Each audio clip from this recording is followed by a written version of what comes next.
ऐसे क्या नुकसान हो सकता है?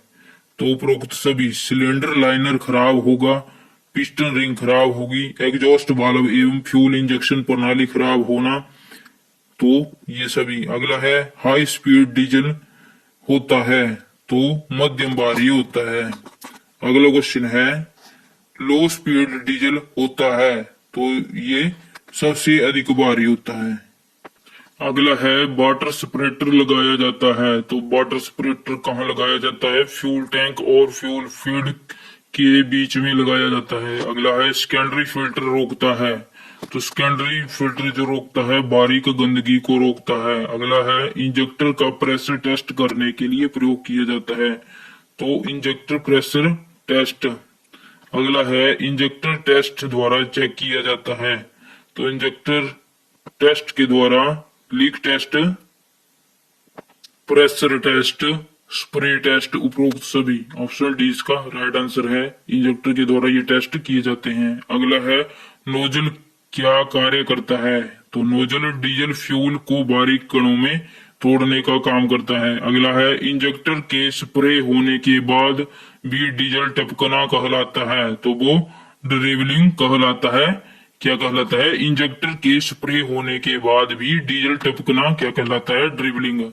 अगला है इंजेक्टर का भाग है तो उपरोक्त सभी nozzle, pressure spindle, pressure cap, उपरोक्त सभी इंजेक्टर के भाग होते हैं। अगला है इंजेक्टर में प्रेशर बढ़ाने के लिए क्या करते हैं? तो सिम को आवश्यकता अनुसार बढ़ाते हैं, लगाते हैं।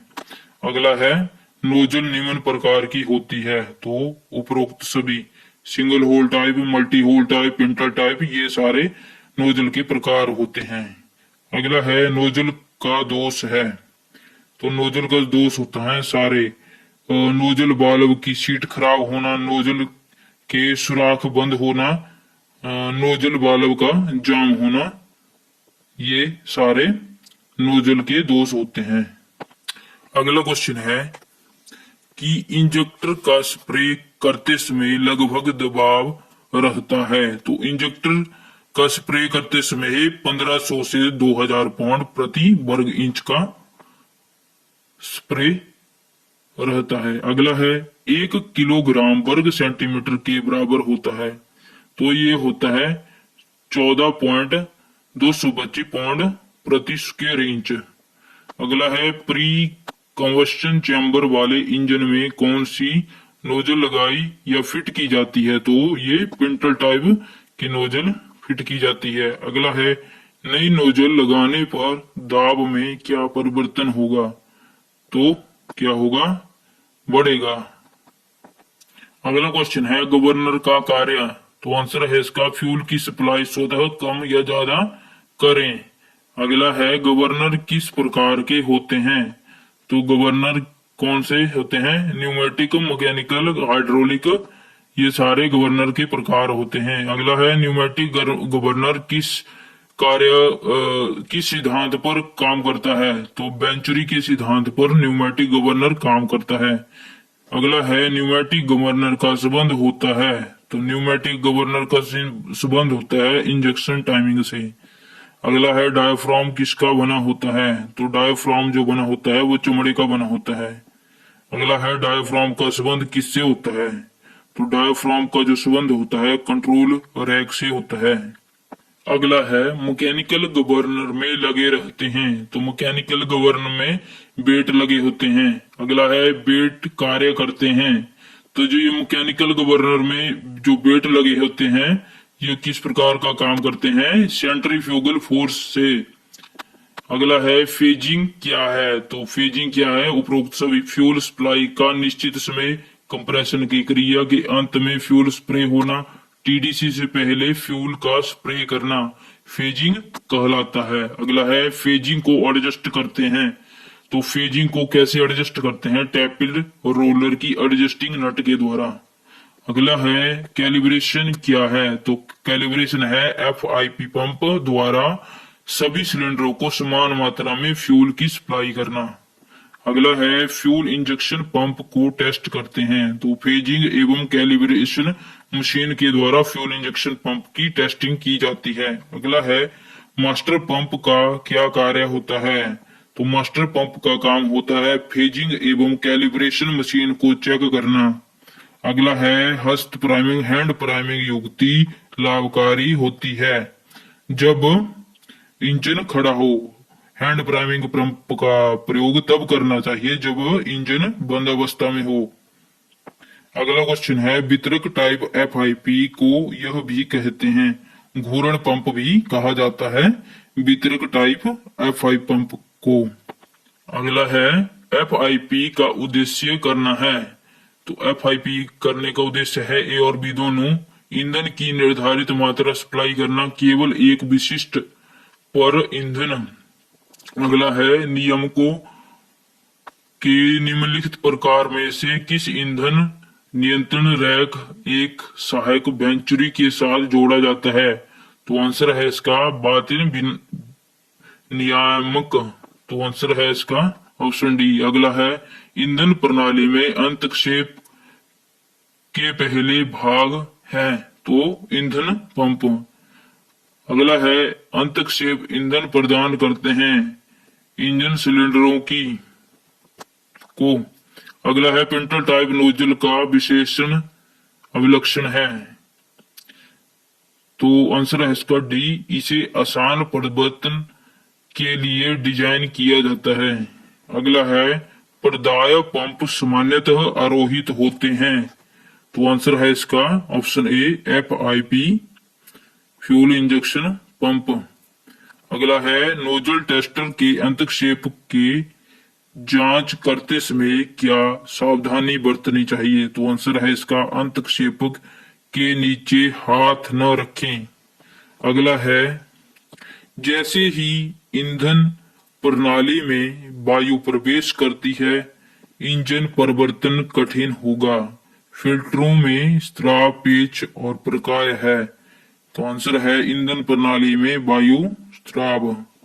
अगला है ईंधन पंप की सेवाएं के बाद हमें ईंधन निर्गम निष्पादन की जांच करनी चाहिए, तो आंसर है इसका घिसा हुआ पंप रोककर बोझा।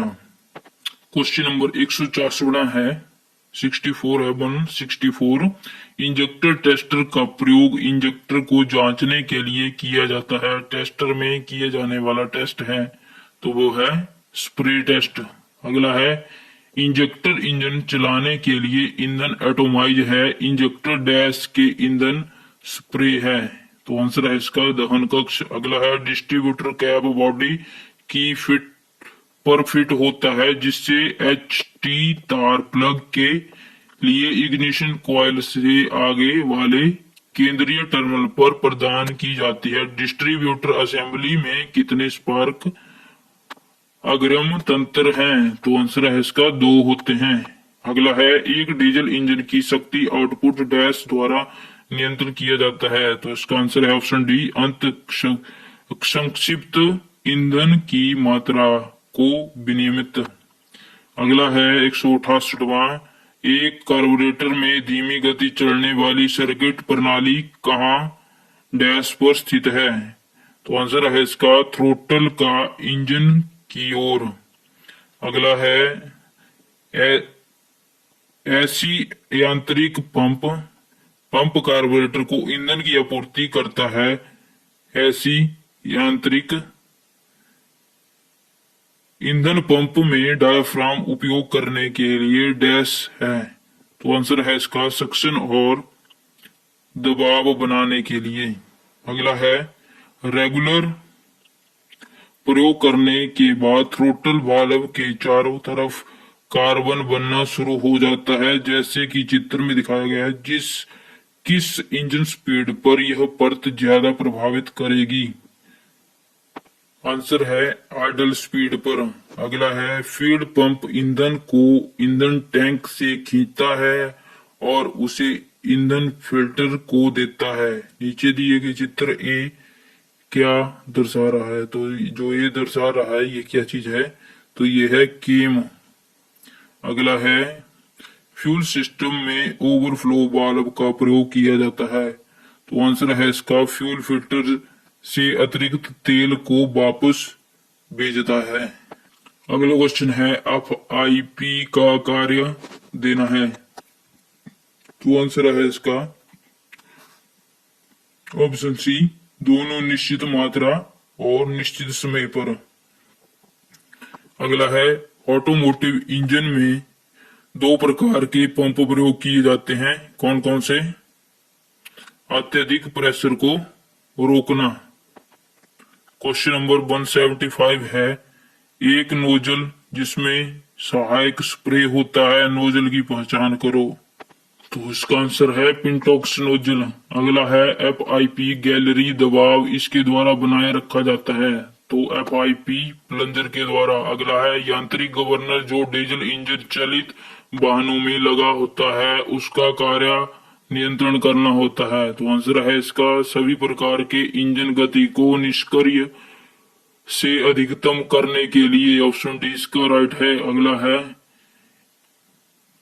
उच्च शक्ति वाले डीजल इंजन में जिसका खुला दहन कम्बशन चैम्बर होता है उससे प्रयोग आने वाले इंजेक्टर के प्रकार के नाम, तो मल्टी छिद्र। अगला है कि फीड पंप आमतौर पर इस पर लगाए जाते हैं, तो किस पर लगाए जाते हैं? FIP पर। अगला है, FIP वितरक प्रकार के को कहा जाता है, तो रोटरी FIP पंप। अगला है, IC इंजन में वायु ईंधन का मिश्रण दहन में प्रयोग होता है, इंजन स्टार्ट करने के लिए इंजन के किक पर पैर मारते हैं, इसका संभावित कारण क्षीण मिश्रण। अगला है, गाड़ी चलाने के लिए इंजन शक्ति उत्पन्न करता है यदि कम्बशन चैम्बर के अंदर गर्म धब्बे, इसका कारण क्या है? Pre ignition. अगला है, ईंधन टैंक को फीड पंप से जोड़ने वाली पाइपलाइन कहलाती है, तो उसको जोड़ने के लिए सक्शन पाइपलाइन कहलाती है। अगला है, ईंधन टैंक में बेंट होल बनाया जाता है, तो क्यों बनाया जाता है? आंसर है इसका वायुमंडलीय दाब को ईंधन के ऊपर कार्य करने के लिए। अगला है, इनमें से किस प्रकार का गवर्नर ईंधन कंट्रोल रैक से एक ट्यूब द्वारा ऑक्सिलरी बेंचरी से जुड़ा होता है, तो न्यूमेटिक गवर्नर। अगला है, चित्र में दिखाए गए गवर्नर का नाम, तो किस प्रकार का है? Pneumatic governor. अगला है, चित्र में दिखाए गए जो एक्स के द्वारा चिन्हित है ये क्या है? तो ये है डिलीवरी वाल्व। अगला क्वेश्चन है, HP पाइपलाइन में FIP से इंजेक्टर द्वारा कौन सा भाग दबाव बनाए रखता है, दाब बनाए रखता है, तो वो है प्लंजर। अगला है, निम्न में से डीजल इंजन में तेल इंजेक्शन में सेटिंग की सही स्थिति क्या है? तो आंसर है इसका पहला, सिलेंडर TDC एग्जॉस्ट वाल्व बंद और फ्लाई व्हील इंजेक्टर मार्क समान होना। अगला है, फीड पंप चलते हैं तो FIP के केम शाफ्ट से। निम्न चित्र में बने नोजल का नाम, तो ये है लंबा स्टेम। अगला है, आजकल के वाहन में उपयोग के आने वाले डीजल इंजन के किस प्रकार नोजल ज्यादातर इस्तेमाल करते हैं, तो बहुत सारे छेद वाले नोजल। अगला है, डैश के द्वारा डीजल इंजन के डीजल जलता है, तो कंप्रेस्ड हवा से। अगला है, आधुनिक सेंट्रीफ्यूगल मैकेनिज्म का समय बढ़ जाता है जब फ्लाई का भार बाहर फ्लाई करें। अगला है, जब इंजन चल रहा है एक्सीलरेशन के समय इंजन की गति बहुत कम है, यह समस्या है एक्सीलरेटिंग जैक चोक। क्वेश्चन नंबर है 196, डीजल फ्यूल सिस्टम में ओवरफ्लो असेंबली का प्रयोग होता है, तो आंसर ए है अत्यधिक ईंधन का वापस फिल्टर से टैंक में भेजना। अगला क्वेश्चन है, आधुनिक सेंट्रीफ्यूगल मैकेनिज्म का समय बढ़ जाता है जब फ्लाई का भार बाहर फ्लाई करें। अगला है, जब इंजन चल रहा है तो एक्सीलरेशन के समय इंजन की गति बहुत कम है, यह समस्या है एक्सीलरेटिंग जेट चोक। अगला है, डीजल फ्यूल सिस्टम में ओवरफ्लो असेंबली का प्रयोग होता है? तो आंसर है इसका अत्यधिक ईंधन का वापस फिल्टर से टैंक में भेजना। अगला क्वेश्चन है 200 क्वेश्चन है, आईसी इंजन में वायु ईंधन का मिश्रण दहन में प्रयोग होता है। इंजन स्टार्ट करने के लिए इंजन के क्रैंक पर पैर मारते हैं, इसका संभावित कारण? तो इसका संभावित कारण है क्षीण मिश्रण। अगला क्वेश्चन है, गाड़ी चलाने के लिए इंजन शक्ति उत्पन्न करता है यदि कंबशन चैम्बर के अंदर गर्म धब्बे हैं, इसका कारण क्या है? प्रेग्नेशन। अगला है, चित्र में दिखाए गए नोजल का प्रकार है, तो ये किस प्रकार की नोजल है? पिंटल टाइप की। क्वेश्चन नंबर 203 है, ईंधन टैंक को फीड पंप से जोड़ने वाली पाइपलाइन कहलाती है? तो वो सक्शन पाइप कहलाती है। अगला है, ईंधन टैंक में बेंट होल बनाया जाता है, तो ये वायुमंडलीय दाब को ईंधन के ऊपर कार्य करने के लिए। अगला है, इनमें से किस प्रकार का गवर्नर ईंधन कंट्रोल रैक के एक ट्यूब द्वारा ऑक्सिलरी बेंचरी के साथ जुड़ा रहता है? तो यह है न्यूमेटिक गवर्नर। तो ये किस प्रकार का? तो ये है न्यूमेटिक गवर्नर। अगला क्वेश्चन है, पेट्रोल की मात्रा को पैलेट जेट के द्वारा तथा हवा के को एयर ब्लेडर के द्वारा आदर्श गति पर नियंत्रण किया जाता है। तो आंसर है इसका वैक्यूम कंट्रोल स्क्रू को समायोजित कर सकते हैं। अगला क्वेश्चन है, डीजल ईंधन फिल्टर निम्न में से किस कार्य के लिए सक्षम है? तो आंसर है इसका ईंधन से गंदगी को अलग करने के लिए। अगला है, डीजल के फिल्टर का मुख्य कार्य निम्न में से होता है? तो डीजल से धूल के कणों को दूर करना। अगला है, डीजल ईंधन फीड प्रणाली को निम्न में से डीजल फीड पंप के किस हिस्से के द्वारा नियंत्रण बनाए रखा जाता है? तो आंसर है इसका प्रेशर चैम्बर के द्वारा। क्वेश्चन नंबर 215 है, हैंड प्राइमिंग डिवाइस कब लाभप्रद होती है? तो आंसर है इसका जब इंजन विश्राम पर हो तब। अगला है, प्रत्येक प्लंजर द्वारा डिलीवरी किए गए ईंधन का माप नियंत्रण रॉड के साथ एक निश्चित अवस्था में हो और इसके कंपैरिजन निम्न में से क्या कहते हैं? तो उसको कैलिब्रेशन कहते हैं। अगला है, FIP में उच्च प्रेशर निम्न में से कौन से हिस्से द्वारा उत्पन्न किया जाता है? तो आंसर है इसका प्लंजर के द्वारा। अगला है, नीचे दिए गए FIP में ईंधन सप्लाई न करने वाले हिस्से की पहचान करें। तो ऑप्शन सी इसका राइट आंसर है। अगले है, नीचे दिए गए गवर्नर की पहचान करें। तो ये किस प्रकार का गवर्नर है? ये है मैकेनिकल यांत्रिक टाइप का, क्योंकि इसमें क्या लगा है? बेट लगे हुए हैं, सेंट्रीफ्यूगल टाइप के होते हैं। क्वेश्चन नंबर 220 है, FIP में डीजल का प्रेशर अधिकतम कितना बढ़ सकता है? तो 400 से 700 बार। क्वेश्चन नंबर 221 है, ईंधन की हाई प्रेशर वाली पाइपें निम्न में से किस को आपस में कनेक्ट करती है? तो FIP तथा इंजेक्टर को। अगला है, गवर्नर द्वारा इंजेक्शन की गुणवत्ता पर नियंत्रण निम्न में से किस समय किया जाता है? तो आंसर है इसका अधिकतम गति पर।